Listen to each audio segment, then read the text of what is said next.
Muito bem, agora a gente vai falar sobre a terapia periodontal, tá? Vamos ver aí como que a gente vai fazer o tratamento periodontal. Bom, a gente vai falar da terapia periodontal não cirúrgica. Essa aula hoje é só sobre terapia periodontal não cirúrgica. Numa outra aula, numa outra oportunidade, aí sim a gente vai falar sobre as cirurgias. Então, nesse momento aqui, a gente vai estar falando só da terapia periodontal não cirúrgica, tá? Quais são os objetivos? O que a gente espera? O que a gente quer com a terapia periodontal? Primeira coisa, a gente quer eliminar tanto as bactérias que habitam o biofilme, quanto o cálculo da superfície do dente. Precisa decorar isso? Não, não precisa decorar. Só a gente lembrar qual é o fator etiológico para a doença periodontal? Placa. Então, para eu tratar, eu preciso fazer o quê? Eliminar essas bactérias, tá? E o biofilme, que habita no biofilme? E o cálculo? O cálculo é o fator etiológico secundário. Então, eu também preciso remover aquele cálculo dali para não dar condições de acúmulo de placa, tá? Com isso, a gente quer o quê? Criar um ambiente no qual o hospedeiro possa mais efetivamente prevenir a recolonização microbiana patogênica utilizando métodos de higiene oral individuais, tá? Então, primeiro a gente elimina a placa, elimina cálculo, cria um ambiente para que o hospedeiro possa fazer o cuidado dele caseiro, tá? O controle de placa dele caseiro, para evitar que aconteça essa recolonização. Tranquilo? Esses são os objetivos, é isso que a gente quer com a terapia periodontal. Então, quais são os procedimentos terapêuticos? O que a gente vai efetivamente fazer? Etapa 1. Na verdade, essa etapa 1, ela pode estar se repetindo a qualquer momento, tá? A gente colocou aí etapa 1, 2, 3, 4, 5, 6, mas na verdade, a gente vai fazer essa etapa 1 sempre que necessário, tá? Qual é a etapa 1? Instrução de higiene oral para controle de placa, tá? Então, na clínica, no dia a dia, a gente, quando faz instrução, né, eu uso às vezes modelo, mas eu gosto mesmo de pedir para o paciente trazer a escova, pegar um espelho, passar fio dental com o paciente, usar a escova, apresentar os outros dispositivos, enfim. E muitas vezes o paciente não se sente tratado nesse momento, né? Então, é importante a gente, como dentista, em primeiro lugar, ter essa consciência, e aí o paciente também vai ter essa consciência, que instrução de higiene oral é parte de tratamento, de terapia periodontal. Para mim, é uma das partes mais importantes, se não a mais importante, tá? Porque se o paciente não é capaz... Você até hoje falou em enxugar gelo, né? Que é uma clássica aí da periodontia. A periodontia é enxugar gelo, ao meu entender, quando o dentista não é capaz de conscientizar o paciente sobre o controle de placa dele. Nesse caso, vai virar enxugar gelo, sem dúvida, tá? Mas é uma etapa importantíssima. Então, instrução de higiene oral para o controle de placa. Já já a gente vai falar bastante aí de técnica de escovação, de dentifrício, por aí vai. E aí a gente tem que fazer a remoção de cálculo supragengival, tá? Na primeira etapa, a gente está removendo cálculo supragengival. E aí a gente também vai falar já já sobre cureta, sobre ultrassom, o que a gente vai estar usando para fazer essa remoção de cálculo supra. A outra etapa é o quê? O recontorno de restauração e prótese defeituosa. Por quê? Por que eu estou mexendo em restauração e prótese defeituosa? Uma vez que eu tenho uma restauração com excesso, uma prótese defeituosa, o que ela é? Fator retentivo de placa, tá? Então, não adianta eu ensinar o paciente a escovar, a remover placa, eu fazer raspagem supragengival e deixar um monte de fator retentivo. Que aí o paciente vai chegar com placa, você vai ficar brigando com ele vai dizer, mas eu fiz. E é verdade, ele fez. A gente também tem que dar condições, tá? Então, recontorno de restaurações e próteses defeituosas. Restauração de lesões cariosas, tá? Se você não vai restaurar, pelo menos colocar uma restauração provisória, não é isso? Adequação do meio, pelo mesmo motivo. Uma lesão cariosa, uma cavidade aberta é o quê? Fator retentivo de placa. Eu não posso deixar ali fator retentivo de placa. Feito isso, aí sim eu começo com... Normalmente aqui você acaba fazendo de novo uma reinstrução de higiene, tá? Eu não repeti para não ficar colocando de novo instrução de higiene, mas lembrar sempre que a instrução de higiene oral ela vai entrar toda vez que necessário ou terminada essa primeira esse primeiro momento aí de cálculo supra, de eliminar fator retentivo de placa, a gente pode entrar aqui com instrução de general. Aí aqui a gente vai fazer a raspagem subgengival e alisamento, tá? Concluída a raspagem subgengival e alisamento, a gente vai fazer o quê? Uma reavaliação dos tecidos periodontais. Quando? 4 semaninhas após o término dos procedimentos de raspagem e alisamento radicular. Tá? Então fiz instrução, fiz raspagem supra, removi fator retentivo de placa, fiz instrução de novo caso necessário, fiz raspagem subgengival e depois espero 4 semanas e reavalio aqueles tecidos. Tá? Como é que a gente vai reavaliar esses tecidos? Faz a sondagem, tá? Avaliação de profundidade de bolsa, de perda de inserção, checa como é que está o controle de placa, e aí você vai ver qual o caminho. Preciso reinstruir, fazer nova instrução de higiene oral? Preciso raspar um ou outro sítio, tá? Alguma pergunta, gente? Alguma dúvida aí desse passo a passo? Não, né? Bom, então para controle de placa, o que a gente tem aí para controle de placa? Primeiro a escova, mas de escova a gente não tem muito o que comentar. Escova de cabeça pequena, de cerda macia, não é isso? Além da escova a gente usa o quê? Dentifrícios, fio dental, a gente também tem escovas interdentais, escova unitufo, palito de madeira borracha, ainda existe, tá? Tem uma seçãozinha triangular, o palito é um pouquinho diferente, mas ainda existe. Irrigação domiciliar autoaplicada, que é o Waterpik, e os enxaguatórios bucais. Então, botei ali a foto de todos os parceiros, amiguinhos ali do dente, no combate, aí no controle de placa. Vamos ver aí, um a um. Vamos começar pelos dentifrícios, tá? Sobre os dentifrícios, o que a gente vai conversar? Sobre os componentes. São vários os componentes, tem algumas coisinhas aí importantes que caem em prova sobre esses componentes. Então, vamos lá. Primeira coisa que a gente encontra e que a gente vai falar são os abrasivos, tá? O que são os abrasivos? É aquilo que é capaz de fazer a remoção mecânica de mancha, tá? Então, é a sílica, alumina, fosfato de cálcio, carbonato de cálcio, dióxido de silicone, cloreto granular de polivinil. Então, são aqueles granulzinhos, são aquelas substâncias capazes de fazer remoção de manchas, tá? São os componentes abrasivos. Tem água, né? O dentifrício leva água. A gente tem os umectantes, glicerina e sorbitol. O que os umectantes fazem? Eles vão estar envolvidos na textura e principalmente evitar que essa pasta resseque, tá? São os umectantes. O que mais a gente tem? Detergente aniônico. Qual o detergente aniônico mais usado? Além de pasta, shampoo, sabonete, lauril sulfato de sódio. Gravem esse nome. Lauril sulfato de sódio. O lauril sulfato de sódio ele pode reagir com compostos catiônicos. A clorexidina é catiônica, já a gente vai falar mais dela, mas já gravem essa informação que a clorexidina é catiônica. E os sais de metais polivalentes, como o estrôncio, também é catiônico, tá? Então, o lauril sulfato de sódio, ele reage, ele é um ânion, então ele reage com esses compostos catiônicos, tá? Então, a gente tem que prestar atenção, porque quando o ânion reage com cátion, o que vai acontecer? Eles diminuem ou anulam. Tá? Então, a efetividade, quando você combina pasta de dente com lauril sulfato de sódio, com clorexidina, o que os fabricantes têm recomendado é o quê? Você dá 30 minutos de intervalo. Tá? Senão você diminui a efetividade da clorexidina. Escovei os dentes. Normalmente, outra pasta sem isso. Ah? A pasta tem a pasta clorexidina. Hoje em dia tem gel, tem pasta, ou isso, né? Aí é nessa que eles... Bom, não posso falar. É nessa que a coisa vai. Mas tem as duas recomendações. Ou você dá 30 minutos de intervalo, ou você usa a pasta da clorexidina, que aí você vai... A base de clorexidina, que aí você não tem o lauril sulfato, e aí você foge. Mas para o concurso, o que a gente tem que prestar atenção? O que a gente tem que lembrar? Lauril sulfato de sódio, ele é aniônico, então ele pode reagir com quem? Com clorexidina, que é catiônica. Então, diminui ou anula o efeito, tá? Então, ou eu dou 30 minutos de intervalo, ou eu mudo a pasta, tá? E aqui, o estrôncio é a mesma coisa. Na Sensodyne, por exemplo, não tem esse componente, tá? Porque reagia e você não conseguia atividade para hipersensibilidade. Tranquilo? Não esquece do lauril, tá?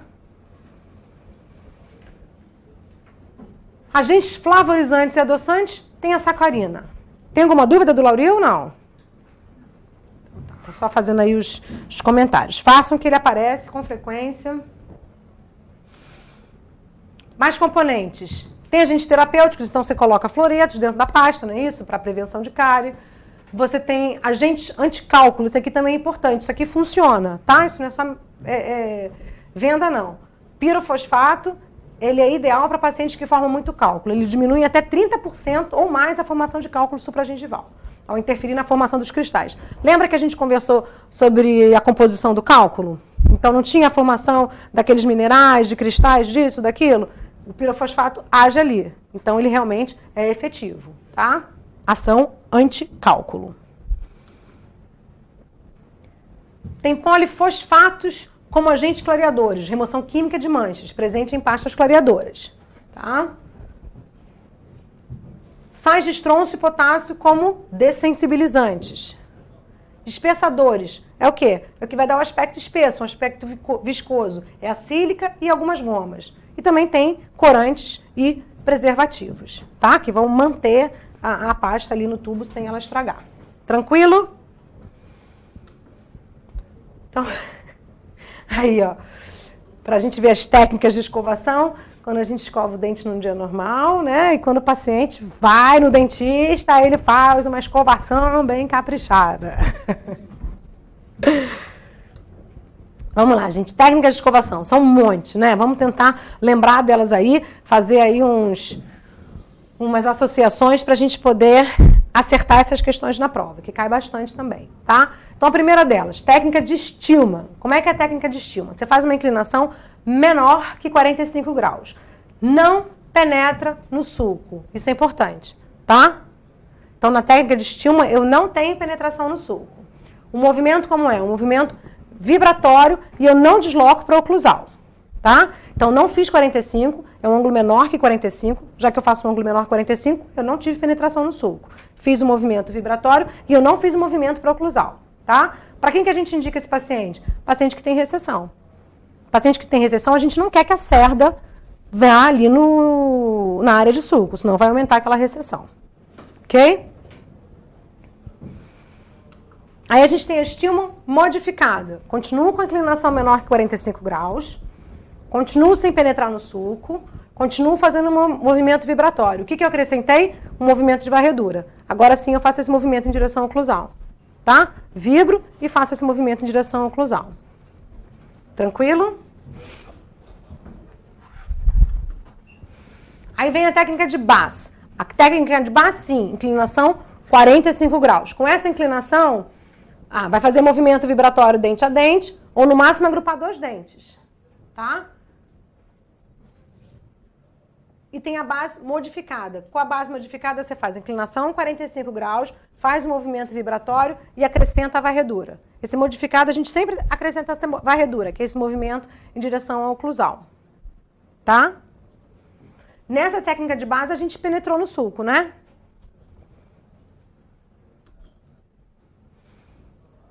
Nessa técnica de Chartres, as cerdas penetram através do espaço interproximal. Então, voltando aqui, ó. Ih, fui pra frente, desculpa. Então, na Stillman, não penetrei no sulco. A inclinação é menor que 45. Na Stillman modificada, também não penetrei no sulco. Foi menor que 45. A diferença é que uma é a modificada, eu vou acrescentar a varredura. Na base, a inclinação 45, então teve penetração no sulco, tá? E a modificada, inclinação 45 e fiz a vibratória, acrescentando só 2 incluindo só 2 dentinhos, e quando for modificada eu vou acrescentar a varredura. E na técnica de Chartres, atenção, a cerda penetra nos espaços interproximais. Você faz uma pressão com a escova e a escova... Quer dizer, não é qualquer paciente que faz essa técnica de Chartres, né? Essa técnica aí é quando o paciente já tem espaço na área proximal, tá? Então, ele consegue, com uma pressão, que a cerda alcance essa área interproximal. Sim ou não? Ok? Aí tem a técnica de fones. A técnica de fones são aquele movimento circular. É muito usado o quê? Em crianças, né? A técnica da bolinha. Essa é a técnica de fones.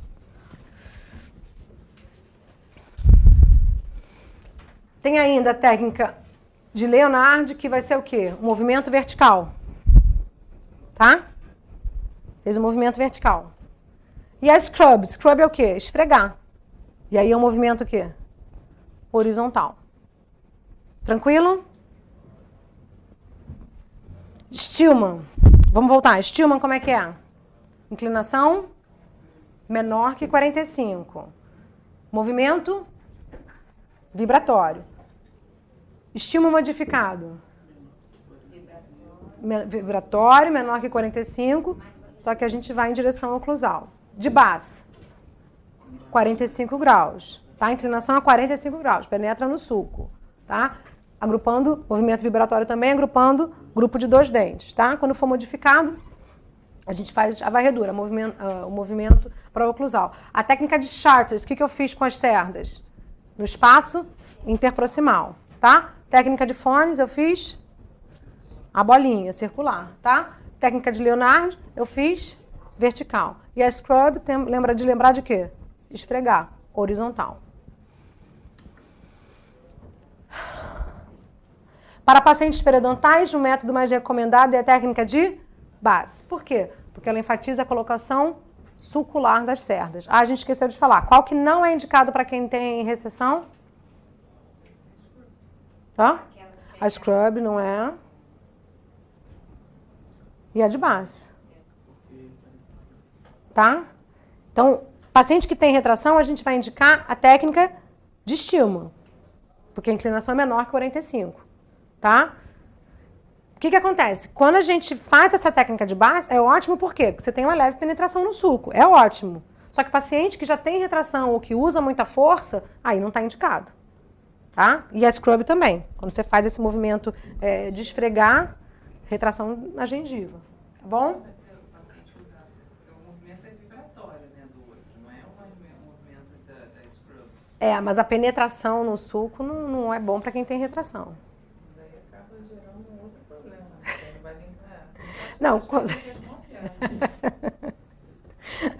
desde odonto, como é que era? Não, mas agora deu para clarear, pelo menos para responder as questões.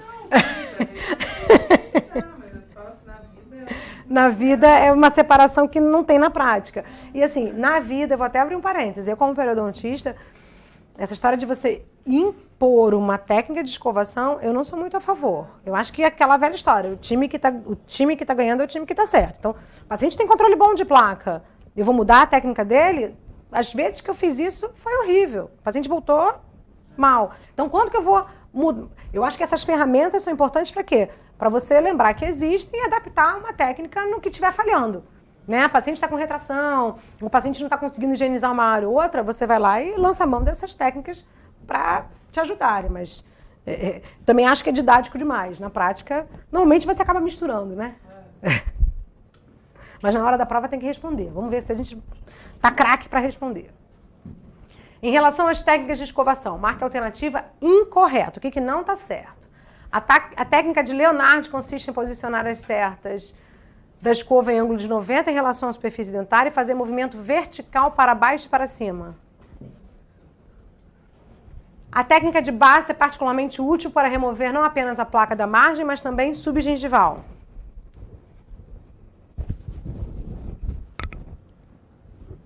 Sim ou não? Porque ela penetra no sulco. A técnica de base modificada pode ser considerada uma combinação da de base e de Stillman modificada.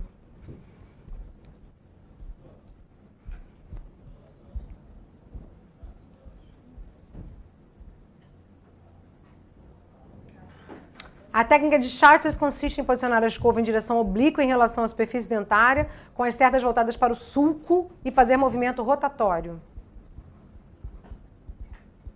Tem uma que está muito errada aí, gente. Como é que é a técnica de Charters? Cola lá, apela. Mas tem que lembrar que ela entra no espaço interproximal, tá? Então aqui ele está dizendo o quê? Escova oblíqua em relação à superfície. Quer dizer, acho que tem que estar em 90, né? E as cerdas voltadas para o sulco. Não, você não vai penetrar na área interproximal se ela estiver voltada para o sulco, tá? Então, o que está incorreto? Ela que é incorreta? Então tem um monte de incorreta? Espera aí, que agora eu A primeira tá certa? Tá. Primeira e segunda tá. Ah, dúvidas são dessas aqui? Essa aqui. A técnica de base modificada pode ser considerada uma combinação das técnicas de base e estímulo modificada. Como é que é estímulo modificada? Não é quando você faz a varredura? Então essa aqui também está certa. Por que vocês ficaram na dúvida se essa aqui estava certa? Porque a estímulo modificada não tem penetração no suco. Então ele só é. Ele fala que a combinação, na verdade, por causa do movimento, né? Por que ele não botou de base mais varredura? É. Verdade. A resposta é essa D. A técnica de base modificada pode ser considerada uma combinação. Porque uma é 45 e a outra é menos do que 45, né? É bem a combinação, né? O ângulo está diferente.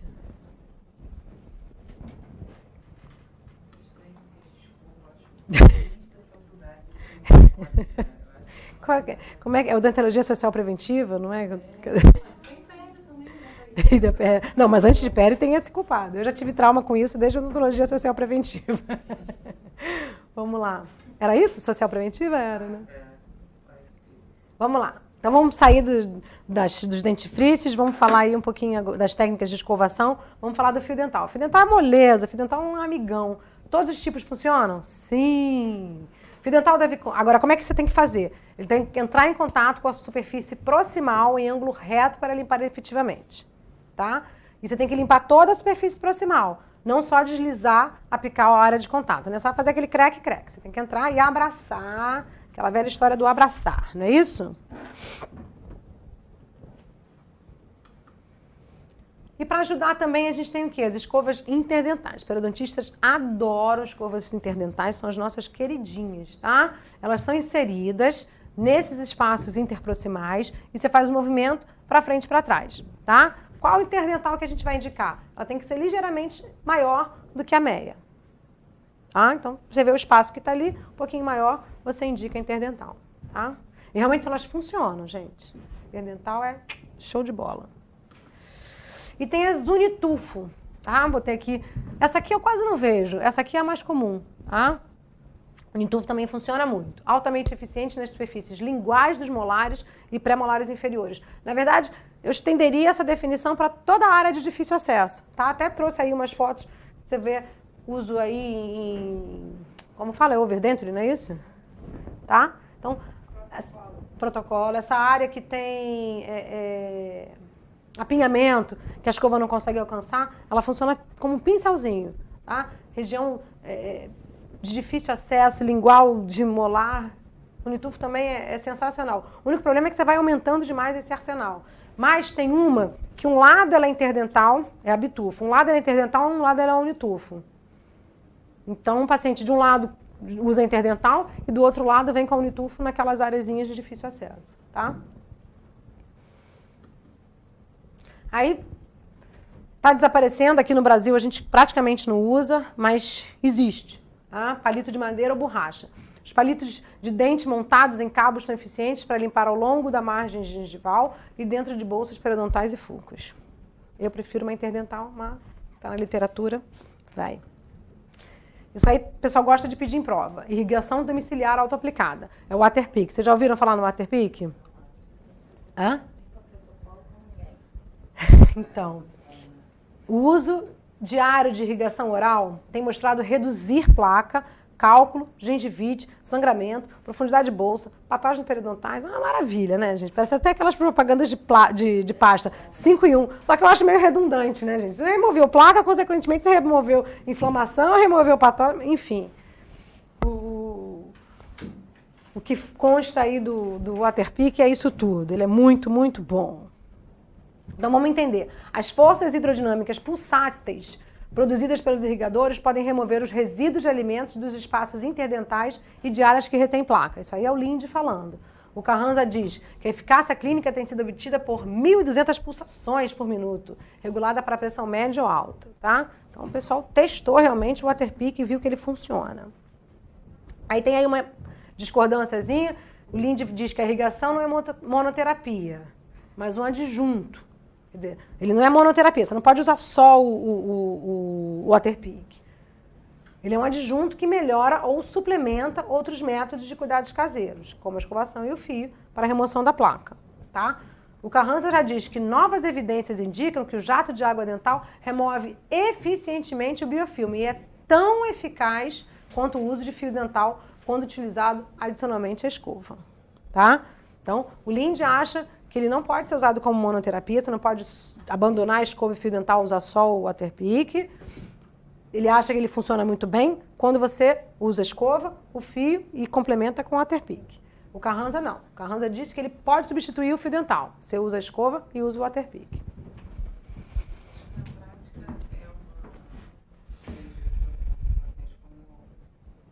prática, o próprio paciente vê as áreas que não limpa. Não entendi. O próprio paciente vê as áreas onde o Waterpik não limpa adequadamente e ele precisa complementar. Na prática, eu acho que é isso. Mas, assim, desculpe, Carranza, mas eu acho que você tirar o fio dental ou tirar... Exatamente, aí são casos específicos, né? Então, a gente tem que ter um pouquinho de cuidado com essas indicações na parte clínica. E aí, agora, na verdade, eles nem divergem, tá?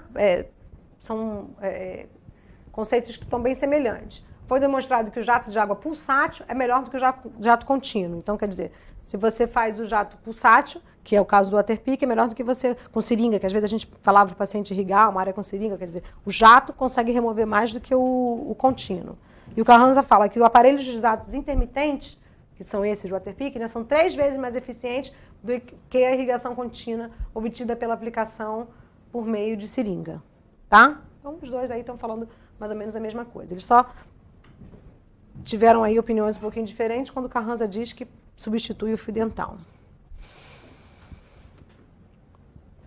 Então, beleza? Usamos escova de cabeça pequena de cerda macia, usamos dentifrícios com vários componentes, vimos as técnicas de escovação, usamos interdental, usamos até palito, e agora usamos o Waterpik, porque são modernos.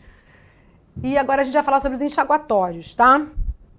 Então, a limpeza dentária, ela é influenciada por colaboração e destreza por parte do paciente. Foi o que a colega acabou de comentar também sobre o uso a indicação do Waterpik. E aí também a gente vai entrar nessa situação quando falar de enxaguatório bucal. Então, a parte mecânica ela é sempre soberana, tá? O controle de placa mecânico ele é soberano. Só que às vezes você não tem destreza, ou às vezes você não tem colaboração, né? E aí você vai ter que lançar mão de uma ajuda química, tá? Então, os enxaguatórios bucais eles são justamente isso. Eles são adjuntos no tratamento mecânico da gengivite e periodontite. Não vai resolver o problema. Não vai substituir a parte mecânica. Eles são adjuntos, tá? O conceito do controle químico pode ser justificado como meio de cooperar com a limpeza mecânica. Nunca substituir. Ok?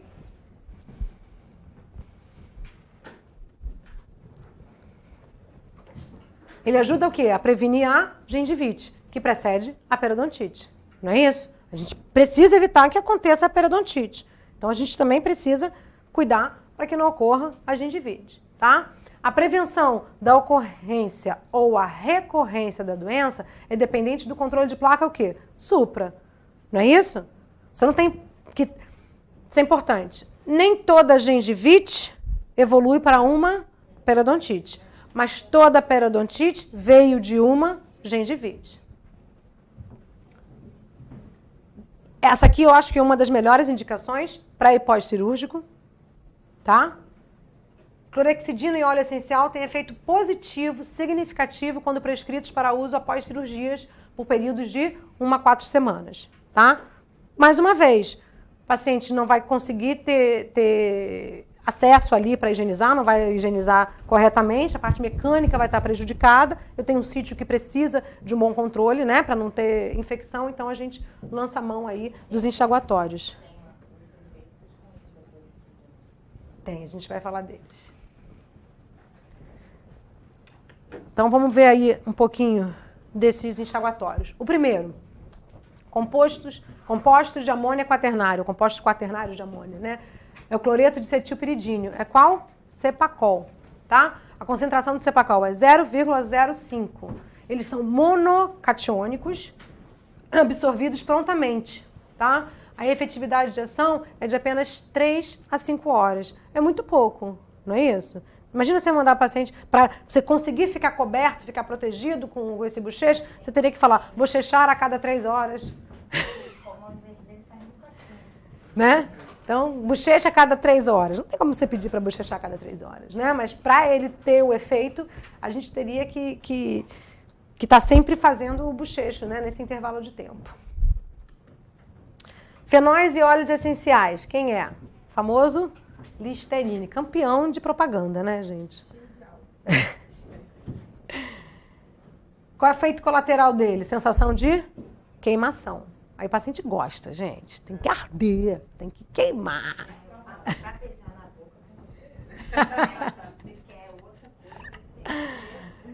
Ele contém timol, eucaliptol, mentol e salicilato de metila. Para beijar na boca tem que ser ótimo.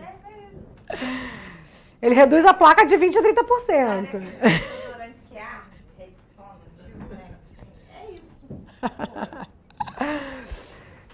Você sabe que você está falando agora, eu lembrei de um paciente que foi para clínica, né, de reabilitação, dependente químico, que foi para uma clínica de reabilitação. Não podia entrar com Listerine, não.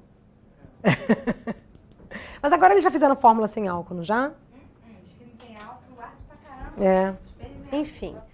Vamos gravar aqui para a prova. Redução de placa de 20% a 35%, de gengivite de 25% a 35%. Está funcionando. Pode reduzir a gengivite tanto por ação, tem 2 meios, né? Inibitória de placa, como ação anti-inflamatória, tá? Possivelmente devido à atividade antioxidante, ok? Então, a gente reclama muito do Listerine, mas pela literatura ele é mais ou menos ok, né? Tá reduzindo placa, tá reduzindo gengivite e tem ação inibitória da placa e ação anti-inflamatória. Mas não é tão eficaz quanto a clorexidina. A clorexidina é o padrão ouro, tá? Mas tem efeitos equivalentes na placa e na gengivite. A substantividade aumentou um bocadinho, né? O que é substantividade, gente? O tempo que você fez o bochecho, ele vai ficar agindo. Ele vai estar sendo liberado. Então, você fez o bochecho e ele vai estar agindo ali por 6 horas, tá? Nessa que a clorexidina ganha de todos. O pH desse produto é baixo, 4,3, e foi mostrado in vitro e in situ causar erosão de dentina e do esmalte, respectivamente. Então... E o triclosan? O triclosan é o Plax, derivado fenólico sintético não iônico. Apresenta um amplo espectro contra bactérias, tanto gram-positivas quanto gram-negativas. Nível moderado antiplaca. A substantividade de 5 horinhas. Parece também ter um efeito anti-inflamatório, tá? Produtos naturais. Ervas, extratos vegetais como a sanguinarina, própolis. Têm sido utilizados? Tem. Mas ainda não conseguiu ter comprovação científica, tá? Não há indícios de resultados satisfatórios que indicam a sua utilização. Tá bom? Fluoretos. Soluções à base de flúor também têm sido propostas, mas seu efeito benéfico tem sido muito mais relacionado ao efeito anticárie do que o efeito antiplaca e gengivite.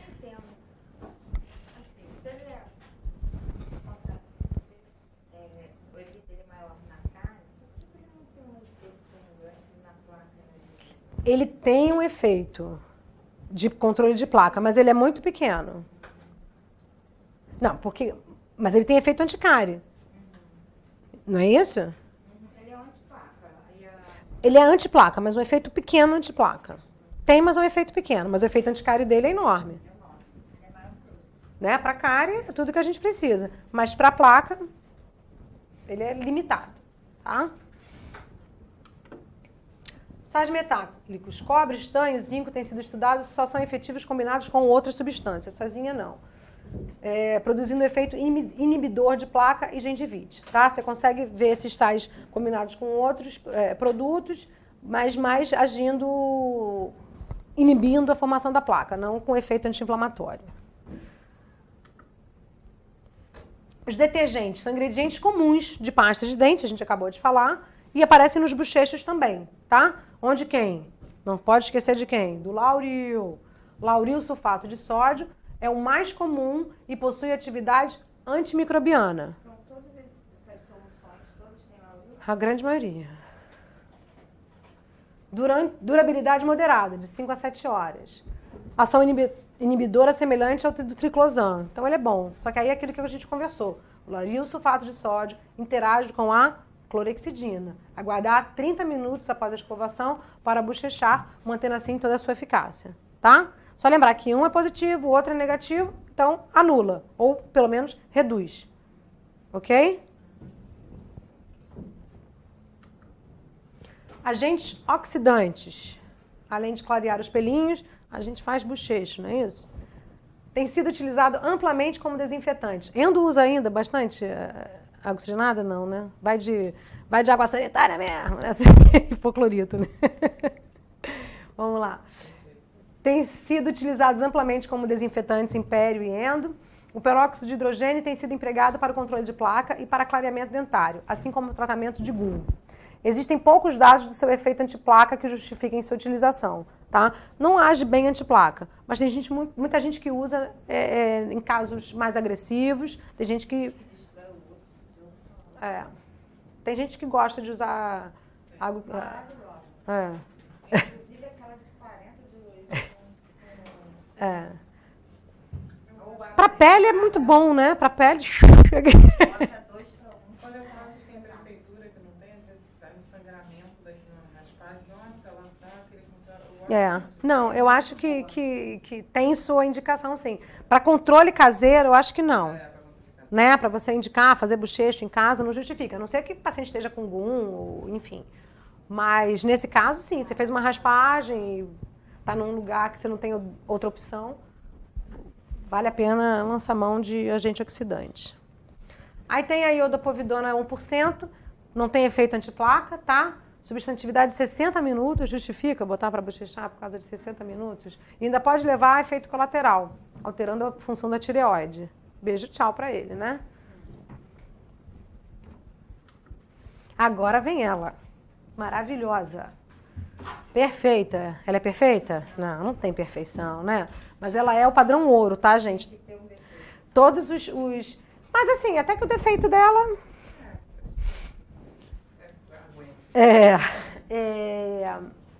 O que eu ia falar? Os trabalhos são todos... Você sempre vai comparar qualquer bochecho que tenha aparecido ou que venha aparecer, sempre controla, faz o grupo controle com clorexidina. Quer dizer, ela é o padrão ouro mesmo, tá? Digluconato de clorexidina, tá? Lembra de digluconato e bisbiguanida, tá? É digluconato e ela é uma bisbiguanida, tá? Agente antiplaca mais efetivo. Atinge bactéria gram-positivo, gram-negativo, vírus, fungo. É um tiro de... Como é que é o nome daquilo? Canhão, eu ia bazuca, sei lá. Mata tudo, gente. Não é maravilhoso? Gram-positivo, gram-negativo, vírus, fungo. Espetáculo. Você não sabe o que é, você mete clorexidina que vai matar. Não é isso? Qual é a origem? É fungo? É vírus? É bactéria? Não sei. Clorexidina, porque aí é certo. Ela pode ser bactericida ou bacteriostática, dependendo da concentração. Tá? Então, você quer efeito bactericida, quer matar, você mata, quer só dar um descansinho, você dá só um descansinho, ela serve para tudo. Mas, não, ainda continua falando bem. Seu efeito antiplaca deve à alta substantividade. Qual é a substantividade da clorexidina? 12 horas. Por isso que na prescrição que a gente fala, bochechar de 12 em 12 horas, não é por acaso, porque ela vai ficar agindo, ela fica efetiva. Isso que é o mais legal, quer dizer, você encontra a clorexidina ativa, atuando, trazendo benefício por 12 horas, tá? Como é que acontece isso? Por ser uma molécula catiônica, ela tem afinidade à superfície de carga elétrica negativa, como paredes celulares bacterianas, diferentes superfícies da cavidade e a película adquirida e a saliva. Então, quer dizer, ela fez o bochecho, Você cuspiu, mas ficou grudadinho ali, no dente, superfície da área, na película adquirida, tá? E aos poucos ela vai sendo liberada, ok? Redução nos níveis bacterianos por até 12 horas. Tudo de bom, se não... Vamos lá. Então, como é que é a prescrição? Segundo o Linde, 15 ml, 2 vezes ao dia, quer dizer, de 12 em 12 horas. O bochecha 0,12%. Ele previne o desenvolvimento de placa supragengival e de gengivite. Tá? Então, é essa a prescrição. 0,12, 15 ml, 12 em 12 horas. Tá? Quando que a gente vai indicar? Pós-operatório. Acho que isso é uma unanimidade, né? Oi? Auxilia o controle mecânico de placa. Paciente debilitado fisicamente e mentalmente. Tá? Paciente com problema sistêmico que predispõe à infecção oral, em especial a candidíase. Paciente com alto risco de cárie. Isso aqui é uma coisa que a gente não pensa muito e não presta muita atenção, mas tem indicação também. Tá? Até para paciente com alto risco de cárie, a gente também vai indicar clorexidina. Isso não é muito falado, mas está nas indicações. Hã? Mas está nas indicações.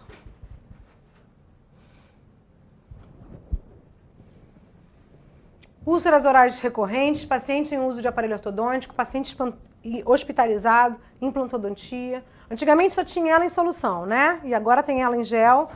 Então, e a pasta. Então, assim, foi muito bom porque a gente ainda vai falar das contraindicações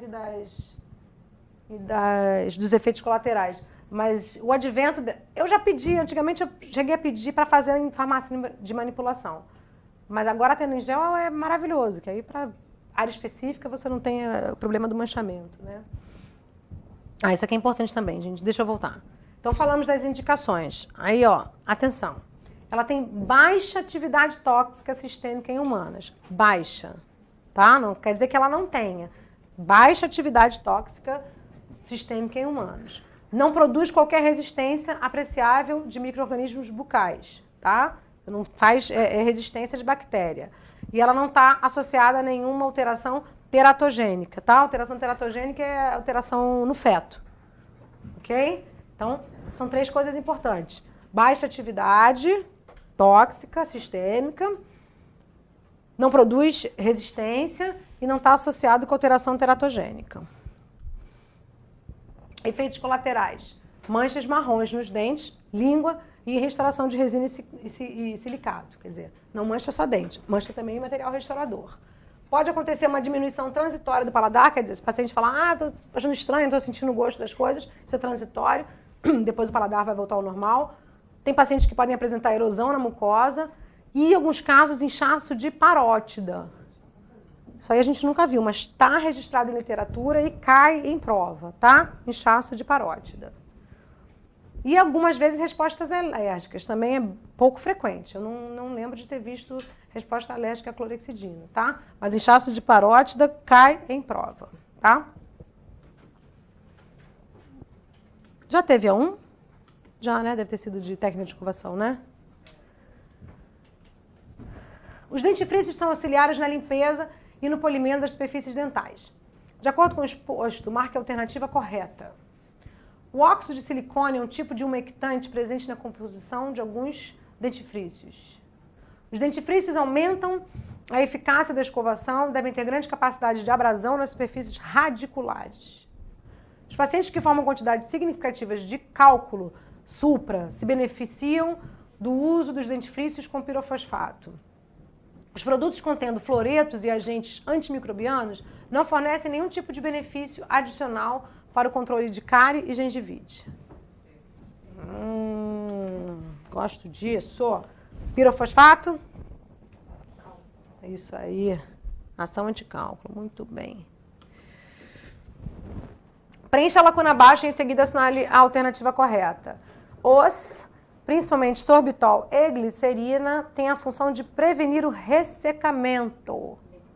Umectantes.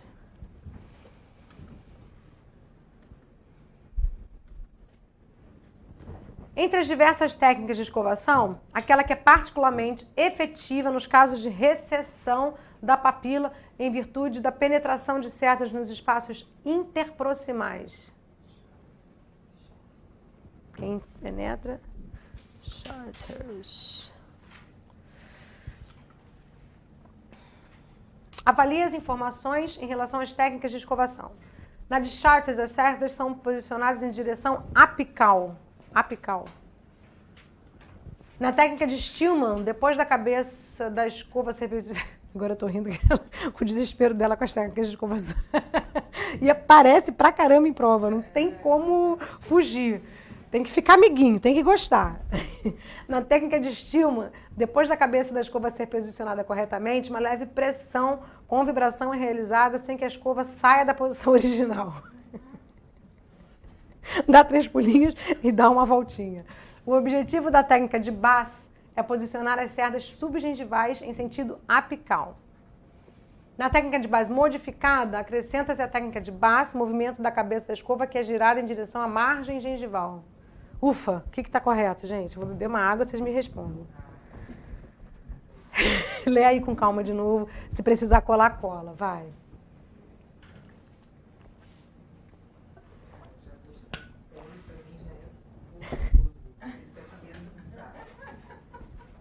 Eu já estou gostando que você está trazendo a série de uma outra maneira, mas a técnica eu não consegui trazer, né? Vamos.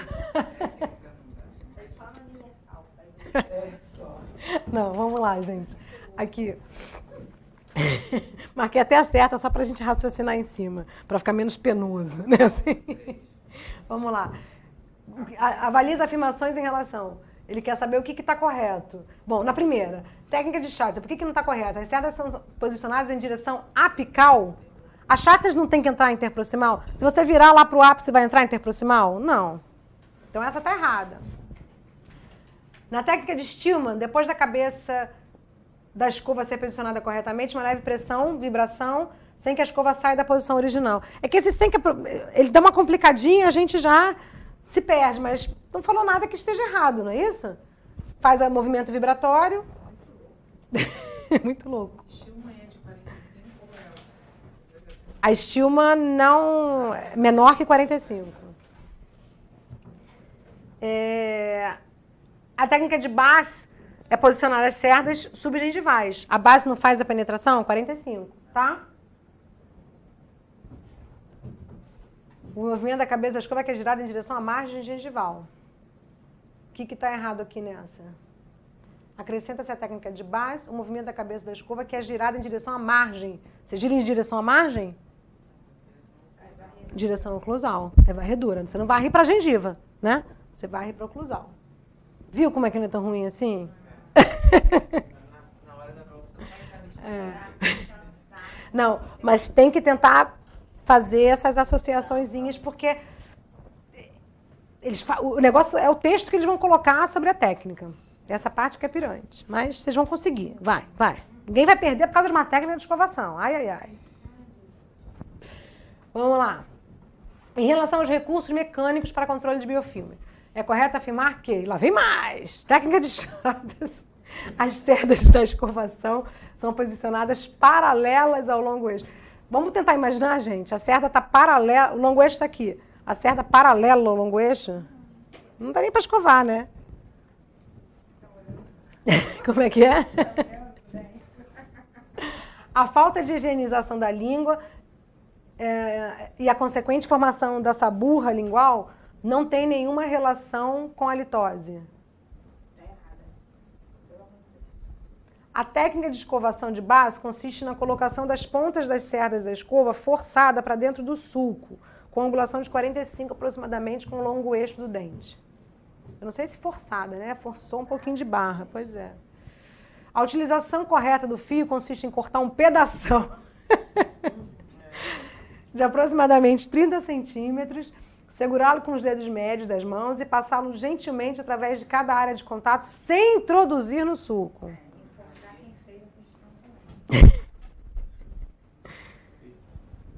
Isso aí. Eu sou equilibrada, viu? Eu sou equilibrada. Exatamente. Vai por bem ou vai por mal? Vai por bem ou vai por mal? Vamos relacionar então os agentes químicos para o controle do biofilme bacteriano e suas descrições. E em seguida, assinale a alternativa que apresenta a sequência correta. Isso aí também não pode errar, hein? Vamos lá. Quem apresenta um mecanismo de ação semelhante a outro agente, destacando-se o cloreto de cetilperidínio? Ele deu o nome, né? Composto catiônico do grupo de bisbiguanídeos e possui considerável substantividade. Interfere no metabolismo bacteriano, pois em baixas concentrações causa modificação drástica no transporte celular. É bacteriostático e possui baixa substantividade. Tem origem natural e efeitos limitados no controle da placa. Às vezes vai ser isso mesmo, tá, gente? A gente vai marcar as que a gente tem certeza e vai ver o que dá. Ó, tá vendo? Tá vendo o já mata os outros. A solução antisséptica bucal, que apresenta eficácia comprovada no controle da placa, pertence ao grupo bisbiguanida. Esse composto amônio quaternário é o cibacol? É. É o fraquinho. É o fraquinho. Pouquinho tempo. Fica bochechando de 3 em 3 horas. O pessoal não fala para comer de 3 em 3 horas, aproveita e bochecha com cepacopa de 3 em 3 horas. A clorexidina tem propriedade inibidora de placa, com importante aplicação clínica, exceto... Essa também é... Serve para baixo risco de cárie, ulceração oral recorrente, tratamento de estomatite, preparação pré-cirúrgica. Tá aí, meus alunos, com boa vontade. Tratamento de estomatite de prótese. Tá? Serve. Não é positivo, negativo. Baixo risco de cárie. Pegadinha, né? Lembra que a gente comentou que ele aparece ali, alto risco de cárie? Tem indicação para alto risco de cárie. Não é uma coisa que a gente use muito clinicamente, mas tem indicação. Então, ali ele fez o contrário. Ele falou baixo risco de cárie.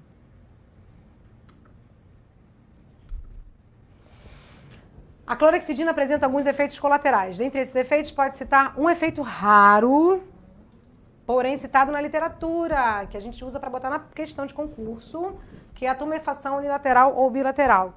De quem? Parótida.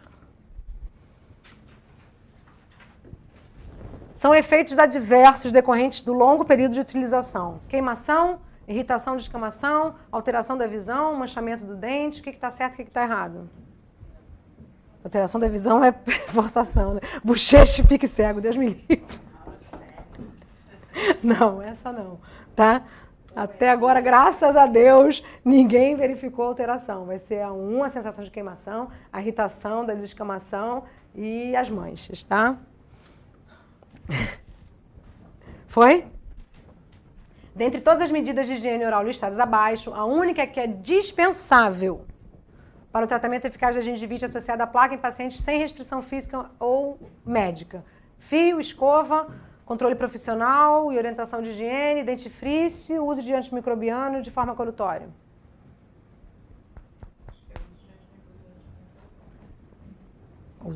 A parte mecânica ela é sempre soberana, tá? Então, fio tem que usar, controle profissional a gente tem que ficar trabalhando, pelo amor de Deus, não vou morrer de fome. Brincadeira, o controle profissional é importantíssimo. Orientação de higiene oral, tem que usar o dentifrício, tá? O bochecho que você vai lançar a mão ou não, mas os pacientes amam, né?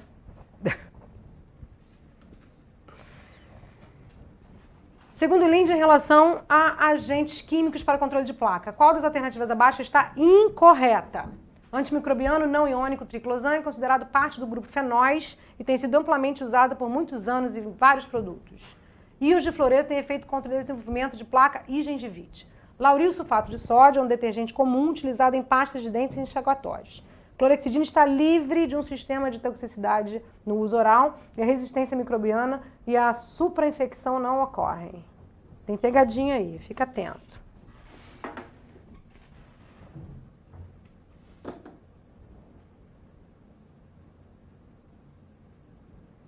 Isso do triclosan tá certo? Fluoreto?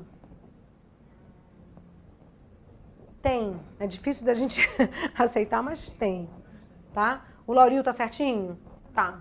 A clorexidina, ela tá livre de um sistema de toxicidade? Não. É baixa, mas ela não tá livre. Tá? Livre é dizer que você pode usar em todo mundo e que nunca vai acontecer nada. Tá? Ela não tá livre, ela tem baixo. Com relação ao controle químico da placa, de acordo com o Linde, o veículo ideal para agente controlador de placa é a pasta, os dentifrícios. Muitos ingredientes são usados na pasta e cada um tem um papel. Que influencia a consistência e estabilidade do produto ou sua função. Assinale a opção que apresenta o detergente mais usado. Chama o Lauril. Muito bom. Vamos dar um intervalinho antes de raspar?